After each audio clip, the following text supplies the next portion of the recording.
মানে সেম কালাৰৰ ড্ৰেছ পিন্ধি ভাল লাগে আৰু সেইকাৰণে অংকুৰো বিয়া কৰা সংগালে আৰু সেম পিন্ধি ওলাব প্ৰত্যেকজন শিক্ষক একে নহয়, প্ৰত্যেকজন ডক্টৰ একে নহয়, হয়নে নহয়? প্ৰত্যেকজন মাক একে নহ'বও পাৰে, কিন্তু তুমি যদি তুমি হৈ থাকা তেতিয়া তুমি কিন্তু তুমিয়ে হ'বা। আমি একেটি মাহতে আমি আন এখন স্মৃতিগ্ৰন্থ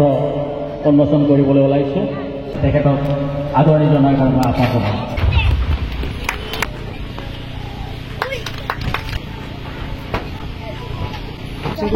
ভালকে লিখিত ৰূপত আমি পালো মানে 1968 চনৰ পৰা আৰু চাহকাপটো ভোট লোৱাৰ লগালগ ফোন আহিছে যে আমি জলদি জলদি আহিব লাগে।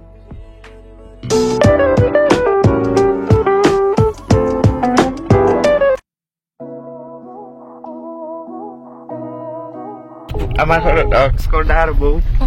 হেল্ল' একদম গুড মৰ্ণিং। আজি মানে আমাৰ ইয়াতে নৱৰূপা জ্ঞাতি দলৰ এটা খানা হ'ব আৰু স্মৃতিগ্ৰন্থৰ কিবা আছে, তাতে যাই মই ভালকে দেখাম। বহুত মেজি চেজি জ্বলোৱা হ'ব, বহুত নাচ গান আছে আৰু বৌ আৰু ভাস্কৰ দাকো মাতলাক, আমাকো মাতলাক। আমিও আহিলো খৰধৰ কৰি এতিয়া অংকুৰৰ ঘৰত খাব বহিছিলোহে, মাত্ৰ ফোন আহিল যাব লাগে বোলে। পটাপট আমি মানে খোৱাই নহল, তাতে আধা খাই পেলাই গুচি আহিলো এতিয়া। আৰু এতিয়া যাওঁ, কেনেকুৱা পৰিৱেশ হয়, কেনেকুৱা ধৰণৰ কি হয়, সকলোখিনি আপোনালোকে দেখা পাব অংকুৰৰ ভিডিঅ'ত। আৰু আমিও অলপ চলপ ভিডিঅ' বনোৱাৰ কাৰণে চেষ্টা কৰিম, বৰষা আৰু ময়ে দুটাই। আৰু বহুত মানে ভাগৰুৱা ফিল কৰি আছো এই কাৰণে, কাৰণ 3 দিন ধৰি গুৱাহাটীতে আছো। গুৱাহাটীৰ পৰা ডাইৰেক্ট ৰাতি আহি পালো কালি ট্ৰেইনত, আৰু ট্ৰেইনত অহাৰ পিছত আমাৰ বহুত ভাগৰ লাগিছে। আৰু ৰাতিপুৱা আহি গলো আমি পাতিলা দফা আহিয়ে আৰম্ভ কৰি দিলো ভিডিঅ' বনোৱা। এয়াই জীৱন। বৌ আছে, বৌ একদম ভাগৰি জুগৰি আহিও তাও আমি পাতিলদাহত আহিছো, যিহেতু আমাৰ অংকুৰে মাতিছিল আমাক। তেওঁলোকৰ ঘৰত আগতে বহিলো, কিন্তু একদম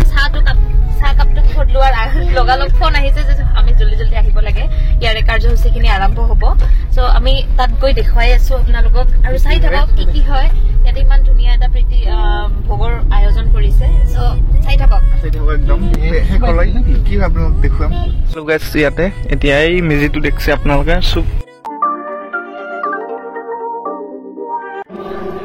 গতিকে এই 56 বছৰ আগতে আমাৰ যি ককা জেঠা খুড়া সকলে আমাক একত্ৰিত কৰি এডাল দলেৰে বান্ধি আমাক আজি এই 56 বছৰ ধৰি একেলগে আছো। গতিকে তেওঁলোকৰ স্মৃতিত তেওঁলোক আজি আমাৰ মাজত নাই, গতিকে তেওঁলোকৰ স্মৃতি ৰক্ষাৰ্থে আমি স্মৃতি তৰ্পণ কৰিম। গতিকে এতিয়া আমি স্মৃতি তৰ্পণ অনুষ্ঠানলৈ আগবাঢ়ি গৈছো।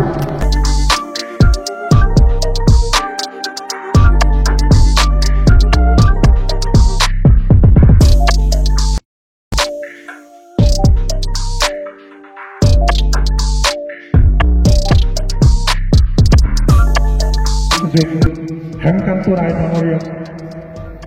আহ্বান জনাইছো। তেখেতক সম্বৰ্ধনা জনাৰ এটি কাৰ্যসূচী ৰাখিছো, সম্বৰ্ধনা জনাবলৈ মই আহ্বান জনাইছো।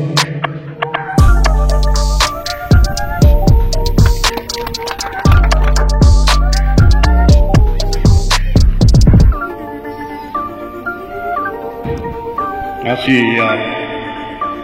উপস্থিত হোৱা নৱৰূপা জ্ঞাতি দলৰ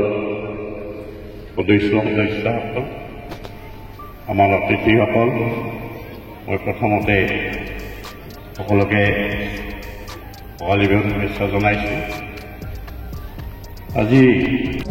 গতিকে সঞ্জিত পাঠকক, বৰ্ষা ভাস্কৰক সম্বৰ্ধনা, ইউটিউবাৰ বৰ্ষা ভাস্কৰক সম্বৰ্ধনা জনাবলৈ মই আহ্বান জনাইছোঁ। আমাৰ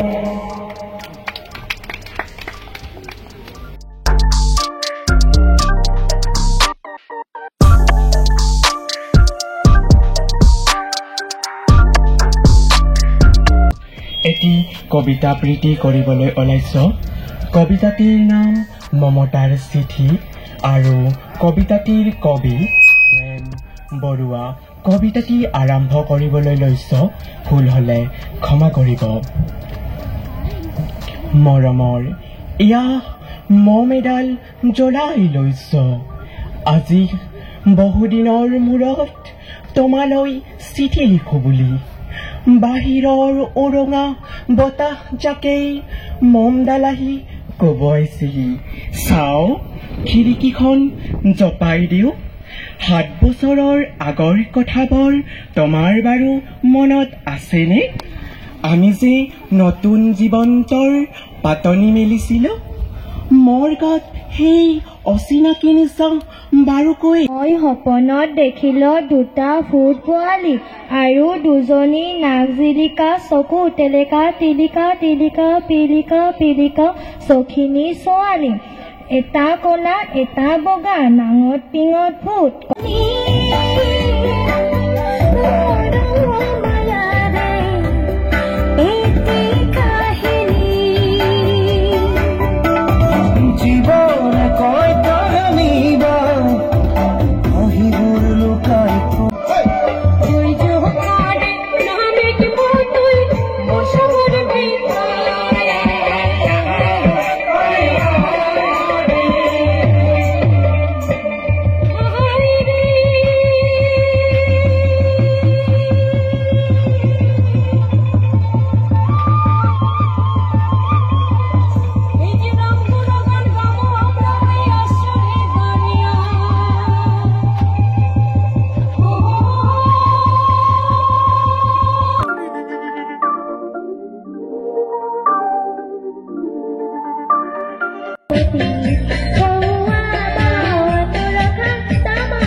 নমস্কাৰ মই বৰষা দাস আমি আজি উপস্থিত আছো পাকতিলা দহাৰ জাকুৱাপাৰাত আৰু ইয়াতে এটি বহুত ধুনীয়া অনুষ্ঠানৰ আয়োজন কৰিছে আমাৰ নৱৰূপা জ্ঞাতি দলে আৰু ইয়াতে উপস্থিত থাকি বহুত ভাল লাগিছে আৰু কি কাৰ্য হৈছে ইয়াতে কাৰ্যকৰ্তা সকল আমাৰ লগতে আছে সকলোৱে আৰু এইখিনিতে আমাৰ হৈতে আছে আমি সৌভাগ্যৱান যে আমাৰ হৈতে আছে আমাৰ নৱৰূপা জ্ঞাতি দলৰ সভাপতি আৰু সম্পাদক ডাঙৰীয়া আমি তেওঁলোকৰ পৰা জানিবলৈ বিচাৰিম যে এই নৱৰূপা দলটি কৰ পৰা সৃষ্টি হৈছে কিমান বছৰৰ পৰা এই দলটিক তেওঁলোকে চলাই লৈ আছে আৰু এইটো কি বিষয়ে তেওঁলোকে এই অনুষ্ঠানটি ৰাখিছে আহক আমি আপোনালোকক পৰিচয় কৰাই দিওঁ আমাৰ সভাপতি ডাঙৰীয়া আৰু সম্পাদক ডাঙৰীয়াৰ সৈতে নমস্কাৰ থাকিল এতিয়া আজি আপোনালোকে যে ইয়াত আহিছে খুবেই ভাল লাগিছে এতিয়া আমি বিগত বহু বছৰৰ পৰাই এতিয়া আপুনি আৰম্ভণিতে ক'লে যে কেতিয়া যে যিটো মানে জন্ম হ'ল এতিয়া মোটামুটিকৈ আমাৰ দেউতাহঁতে ককাহঁতে তেওঁলোকে অশেষ কষ্ট কৰি কাৰণ জানে সামাজিক পৰিক্ৰমাবিলাক সমাজ কিয় গঠন হয় জ্ঞাতি কিয় লাগে সমাজ আছে জ্ঞাতি আছে এইবিলাক কিয় লাগে তাৰ কাৰণটো আপোনালোকে জানে কাৰণ বসবাস কৰিব লাগিব অলপ শান্তিৰে সেইকাৰণে গঠন হৈছিল এইটো গঠন প্ৰক্ৰিয়া সম্পৰ্কত আপোনালোকক মই এইখিনি ক'ব খুজিছোঁ এটা 60ৰ দশকতে আমাৰ এইটো গঠন হৈছিল কিন্তু মানে ভালকে লিখিত ৰূপত আমি পালো মানে 1968 চনৰ পৰা আৰু তেতিয়াৰ পৰাই আমাৰ এই জ্ঞাতি দলটো গঠন হ'ল আৰু তেতিয়া আৰম্ভণিতে আপোনালোক একেবাৰে গুৰি খবৰটো মই কৈ আছো আমাৰ মোটামুটি 11টামান মূল পৰিয়ালৰ পৰাই এইটো সৃষ্টি হৈছে এটা গৈ আমি আজিৰ তাৰিখত 72টা পৰিয়াল হৈছো ইয়াৰ সদস্য সংখ্যা 72টা আৰু তাৰপিছত আমি প্ৰায় আজি ভালেকে বছৰ আমি প্ৰায় 15 বছৰমান সভাপতি সম্পাদক এনে আমি কামটো চলাই আছো এতিয়া ধৰক জ্ঞাতি দল হলেও আমাৰ কিছু এটা যেহেতু যুগৰ সলনিৰ লগে লগে আমি বিভিন্ন দিশ মানে বিবেচনা কৰি এতিয়া আমি যোৱা আমাৰ সোণালী বৰ্ষৰ সময়ত 2019 চন আছিলে 2019 চনত আমাৰ সোণালী বৰ্ষ আমি পাৰ কৰিলো সেই সোণালী বৰ্ষৰ পৰা আমি আৰম্ভ কৰিলো কি উঠি অহা প্ৰজন্মক কেনেকে লিখা পঢ়াৰ ফালে অলপমান ধাবিত কৰিব পাৰি তাৰ কাৰণে অলপ লিখা মেলাৰ অলপ কাৰ্যসূচীটো ললো তেনেকৈ আমি সোণালী বৰ্ষতো এখন আমি প্ৰথম আমাৰ স্মৃতিগ্ৰন্থ প্ৰকাশ কৰি উলিয়াইছিলোঁ আজি আমাৰ দ্বিতীয় সংস্কৰণ এইটো নৱৰূপাৰ আজি এইটো দ্বিতীয় সংস্কৰণ এইটো অলপ পিছতে আমাৰ উন্মোচন হ'ব আৰু ইয়াৰ কাৰণে আমি আমন্ত্ৰণ জনাইছোঁ বজালী শিক্ষক প্ৰশিক্ষণ কেন্দ্ৰৰ মহাবিদ্যালয়ৰ এগৰাকী ইংৰাজী বিভাগৰ অধ্যাপিকা তেখেতে আহি আছেই আৰু ডক্টৰ মৌচুমী দত্ত অলপ পাছতে তেওঁ আহি লওঁ তেওঁৰ দ্বাৰা আমি উন্মোচন কৰাম গতিকে আমাৰ মেইন উদ্দেশ্যটো হ'ল কি আমাৰ সমাজত বসবাস কৰি আছো হয় কিন্তু বৰ্তমান যুগত আমাৰ শিক্ষিত চামক উঠি অহা চামক কেনেকৈ আমি আগুৱাই নিম তাৰ এটা প্ৰচেষ্টা আমি হাতত ৰাখি আজিৰ এইটো আয়োজন ইয়াৰ হৈছে কি আমি বিভিন্ন সৰু ল'ৰা ছোৱালী খেল ধেমালিৰো আয়োজন কৰিছোঁ কিন্তু আজি দিনটোতে গোটেইখিনি যিহেতু কাৰ্যসূচী কৰিব লগা হ'ল সেইকাৰণে অলপমান হেৰি হৈছে আৰু এটা অপৰা হৈছে অলপ আগতে আমি যেনেকা ৰাতিপুৱাৰ ভাগত আমি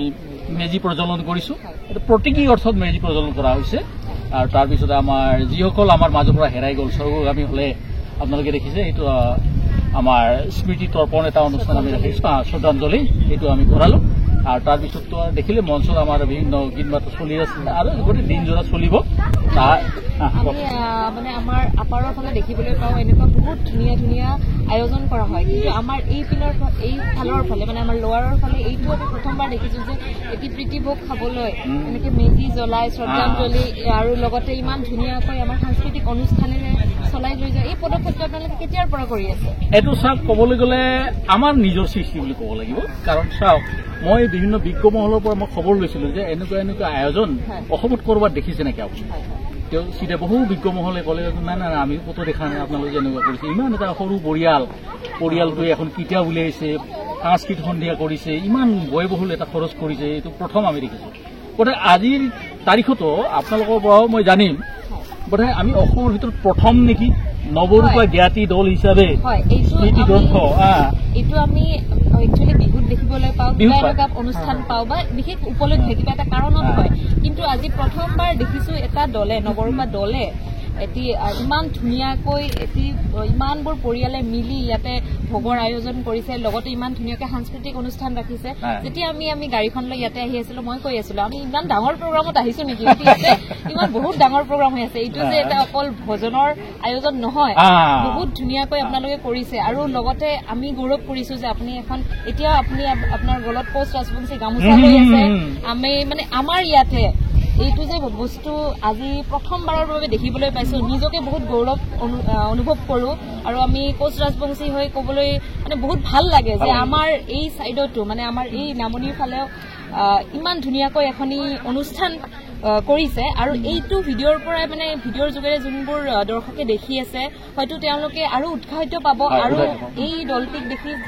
মই আশা কৰো যে আৰু বহুতো দল গঠন হ'ব লগতে এইবোৰ কাৰ্যসূচী আপোনালোকৰ পৰাই শিকি লৈ আমাৰ আগৰ যোনবোৰ আহি আছে আগন্তুক বহুত ধুনীয়া অনুষ্ঠান আমি দেখিবলৈ পাম আৰু ভাল লাগিছে যে পাতিলাধৰ এই সৰু অঞ্চলতো এইটো জাকুৱাপাৰা অঞ্চলত আমি ইমান ধুনীয়াকে ইমানবোৰ পৰিয়াল আপুনি কেইটা পৰিয়াল কৈছিল ৭২টা পৰিয়াল যোগ লাগি যে ইমান ধুনীয়াকৈ এটি অনুষ্ঠানৰ আয়োজন কৰিছে খুবেই আনন্দিত হৈছো আৰু লগতে আপোনালোকক বহুত ধন্যবাদ জ্ঞাপন কৰো যে আমাৰ ইমান ধুনীয়া এটি প্ৰতিষ্ঠিতি আপোনালোকে দিছে মেজিৰ পৰা আমাৰ ইয়াতে গ্ৰন্থ উন্মোচন হ'ব লগতে যিসকল আজিৰ তাৰিখত আমাৰ মহান ইয়াৰে ব্যক্তিসকল নাই আমাৰ মাজত তেওঁলোককো আপোনালোকে শ্ৰদ্ধাঞ্জলি জ্ঞাপন কৰি একচুৱেলি এইটো আপোনালোকে ইমান ধুনীয়া এটা আশীৰ্বাদ পাই আছে যাতে আগৰ প্ৰজন্মই এই আশীৰ্বাদটি লৈ এইটো দল চলাই লৈ যাব পাৰে তাৰে আশা কৰিছো এইটোৱে আদৰ্শ হওক আমিও কামনা কৰিছো আমাৰ ইয়াত অহাৰ কাৰণত অত্যন্ত আমি সুখী হৈছো আৰু আশা কৰো গোটেই অনুষ্ঠানৰ এটা সামৰি মৰাইহে আপোনালোকে যাব লাগিব মই সভাপতি হিচাপে আপোনালোক ক'লো একেলগে লগ ভাত খাম এতিয়া আপোনালোক অলপমান কথা কওঁ আমাৰ সম্পাদকে আপোনালোকে কথা পাতক মোৰ যিটো পৰিচয় মোৰ জগদীশ চন্দ্ৰ ৰায় মোৰ পৰিচয় বুলি ক'লে মই এটা সময়ত শিক্ষকে আছিলো এখন MP স্কুলৰ হেডমাষ্টাৰ হিচাপে আজি মই ৬-৭ বছৰ হ'ল ৰিটায়াৰ হোৱা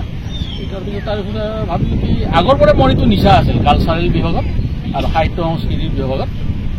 তাৰপিছত যেতিয়া নেকি অলপ ফ্ৰী হলো চাকৰিৰ পৰা ওলাই তেতিয়া এইবিলাকত লাগি পৰিলো এনেকে এটা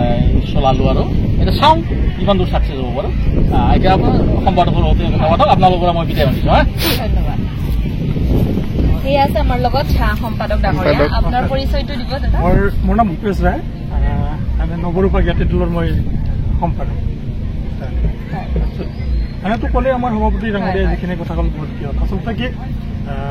সমাজখন পৰিচালনা কৰিব লাগিলে এনে ধৰি লওক এককভাৱেতো নোৱাৰি গতিকে এটা ইউনিটি লাগে আৰু ইউনিটিটা ধৰি লওক আজি আমাৰ ককা আইতাহঁতে ককা খুৰা জেঠা এইবিলাকে তো মোটামুটি 1900 কিমান চনত বোলে মানে 56 বছৰ আজি ক্ৰছ কৰিছে তাৰ লগত ধৰি লওক এতিয়া আমি 1919 চনত 2019 চনত আমি প্ৰথম এখন স্মৃতি গ্ৰন্থ উন্মোচন কৰিছিলোঁ আৰু এইটো দ্বিতীয় প্ৰচেষ্টা গতিকে দ্বিতীয় প্ৰচেষ্টাত এই স্মৃতিগ্ৰন্থ যিখিনি উন্মোচনী হ'ব তাৰ লগত সংগতি ৰাখি এইবিলাক কৰিছোঁ। ধৰি লওক আগতেও কৰিছোঁ আমি। মূলত আমাৰ জেঠা ককাসকলে সমাজখন সুপৰিকল্পিতভাৱে পৰিচালনাৰ কাৰণে ইউনিটি গোট সৃষ্টি কৰিছে। আমি ইয়াতে জ্ঞাতি বুলি ক'ম, গোট সৃষ্টি কৰিছে আৰু পৰিচালনা কৰাৰ ক্ষেত্ৰত যাতে কোনো বিশৃংখল নহয়, কোনো কি নহয়, সেইভাৱে আমি ধৰি লওক ককাহঁতৰ পৰাই আমি এতিয়া পাইছোঁ এতিয়া আমাৰ এইখিনি। ভাল লাগিছে ইয়াতে আহি আৰু এই দলটি আপোনালোকে আৰু ভালকৈ চলাই লৈ যাওক তাৰে আমি আহ্বান জনাইছোঁ আৰু আশা কৰোঁ যে এই দলটি যাতে গোট খাই খাই আৰু ডাঙৰ হওক আৰু ধুনীয়া ধুনীয়া আপোনালোকে প্ৰকল্প কৰক। আৰু লগতে আমি ইয়াতে দেখা পাইছোঁ আপোনালোকে সাংস্কৃতিক বিভাগকো বহুত গুৰুত্ব দিছে আৰু এই সাংস্কৃতিক বিভাগত যদি আমিও কেতিয়াবা আপোনালোকক সহায় কৰিব পাৰোঁ আমি বহুত আনন্দিত হ'ম। কিবা আপোনালোকৰ দৰকাৰ বা কিবা যদি আমি সহায় লাগে আপোনালোকে আমাক নিশ্চয় কণ্টেক্ট কৰিব, তাৰে আশা ৰাখিছোঁ। ঠিক আছে, তেনেকৈ হ'ল নিশ্চয় পৰৱৰ্তী সময়ত আমাৰ অনুষ্ঠান নিশ্চয় হৈয়ে থাকিব, নিশ্চয়। আমি কেইটি মাহতে আমি আন এখনি অৰ্থাৎ দ্বিতীয় সংস্কৰণ হিচাপে এখনি স্মৃতিগ্ৰন্থ উন্মোচন কৰিবলৈ ওলাইছোঁ আৰু এই উন্মোচনী অনুষ্ঠানত আমি এগৰাকী শিক্ষাৰ লগত ব্ৰত হৈ থকা ব্ৰতী থকা বাইদেউ ডক্টৰ মৌচুমী দত্ত, তেখেতে অধ্যাপিকা, তাৰ মাজত আমাক সময়খন দি আমাৰ মাজত উপস্থিত থকাৰ কাৰণে তেখেতক আমি ধন্যবাদ জ্ঞাপন কৰিছোঁ। আৰু তেখেতে এতিয়া আমাৰ উন্মোচনী কৰ্মসূচী তেখেতে আগবাঢ়ি যাব। তাৰ আগতে মই বাইদেউক এগৰাকী এখনি আমাৰ ৰাজবংশী গামোচা বুলি কোৱা হয়, ৰাজবংশী গামোচাৰে তেখেতক আদৰণি জনাৰ কাৰণে আশা কৰোঁ।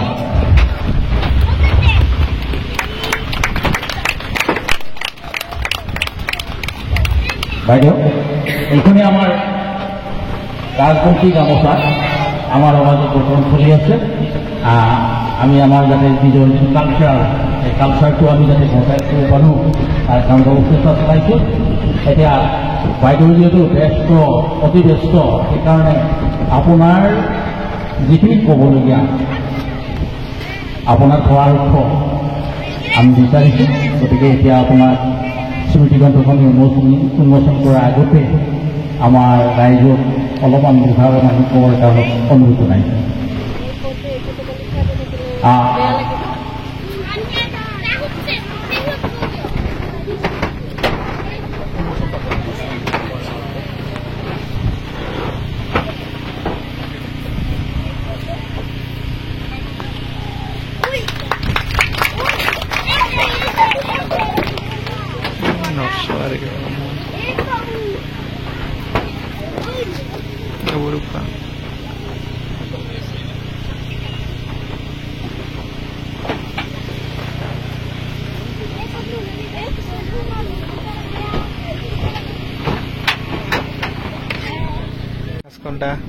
কিতাপ উন্মোচন হৈ গ'ল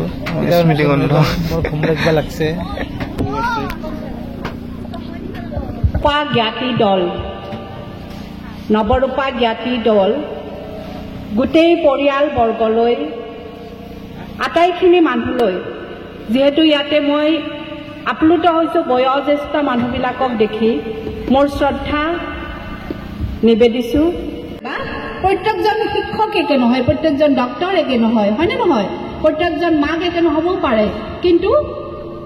তুমি যদি তুমি হৈ থাকা তেতিয়া তুমি কিন্তু তুমিয়ে হ'বা। শিক্ষক হ'লেও তুমি ভাল হ'বা। তুমি যে ডাক্তৰ হ'ব লাগে, ইঞ্জিনিয়াৰ হ'ব লাগে তেনেকুৱা কোনো কথা নাই। তুমি যি হোৱা তাতেই হোৱা, কিন্তু ভালকৈ পঢ়া, তোমাৰ নিশ্চয় ক'ৰবাত হ'লেও কিবা এটা ৰাস্তা ওলাবই। সেইটো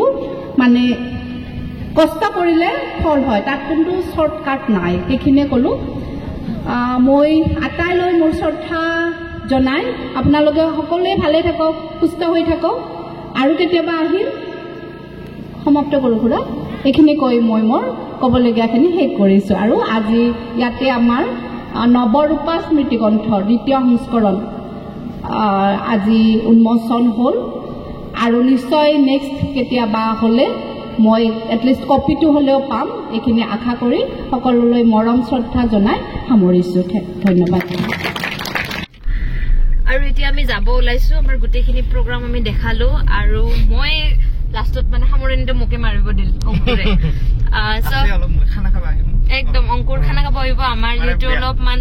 আমি খানা খাব নাপালো কি খালি গন্ধখিনিহে পালো আমি মজাৰ গন্ধ আছিল আৰু খাচী ছাগলৰ মাংস একদম আৰু অংকুৰে জনাব কেনেকুৱা হৈছে খানাখিনি আৰু ভিডিঅ' ক্লিপ মই অংকুৰৰ পৰাই ল'ব লাগিব আৰু খানা কেনেকুৱা হৈছে চ' চাই থাকক আপোনালোকে বহুত ভাল অনুষ্ঠান এটি ইয়াতে কৰিছে আৰু চাব আৰু অংকুৰ বহুত কিবা কিবি দেখুৱাই যাব আৰু বহুভাগ ভাল লাগে মানে চিম চিম দে নাচনি গিলা যাং হা দে বাই বাই বহুভাগ মানে সেম কালাৰৰ ড্ৰেছ পিন্ধিটো ভাল লাগে আৰু ভালতো পিন্ধি আমাকো ভাল লাগে কিন্তু বিচাৰি হাহাকাৰ লাগিব খালা গম পাবি সেইকাৰণে অংকুৰৰ বিয়া কৰা সোনকালে আৰু চেম চেম পিন্ধি ওলাব চব চাং পুৰা একদম দেখা পাং একেই পিন্ধে আজিও পুৰাপুৰি চেম থাকে মিলাবও নাপাৰো এতিয়া মাথা বহুত দিগদাৰ না চিলাবাদি মানে বহুত দিগদাৰ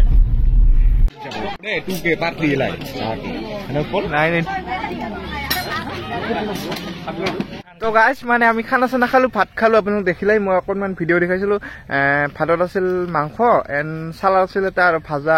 আছিল আৰু কবি এটা লাবৰা আছিল ফুলকবি বন্ধাকবি লাবৰা আছিল মটৰ লৈছে আৰু এটা আৰু চয়াবিন এটা আছিল বহুত ভাল লাগছে চ' ভাস্কৰ দা আৰু বৰ্ষাবু আহিছিল আপোনালোকে দেখিছিলে আগতখিনিত চ' ভাল লাগছে আহিছে স্মৃতিগ্ৰন্থ নৱৰূপা জ্ঞাতি দলৰ স্মৃতিগ্ৰন্থ এখন আজি উন্মোচন কৰা হ'ল কিতাপখন মোকো এখন দিয়া হৈছে আমি পঢ়ি শুনা বহুত ভাল লাগছে এইখন মানে দ্বিতীয় নাম্বাৰখন হয় আৰু ইয়াতে সেইবাবে আজি খানা খোৱা হৈছে যোৱাবাৰ হৈছিল প্ৰতি বছৰে খায় চ' এই ইয়াতেই জাকুৱাপাৰাত চ' বাই বাই লগ পাইছোঁ নতুন এটা ব্লগত তো ভিডিঅ'বিলাক চাই থাকোঁ টুকে হ'ল thank you so' much bye bye লগ পাইছোঁ Tata love you bye bye একদম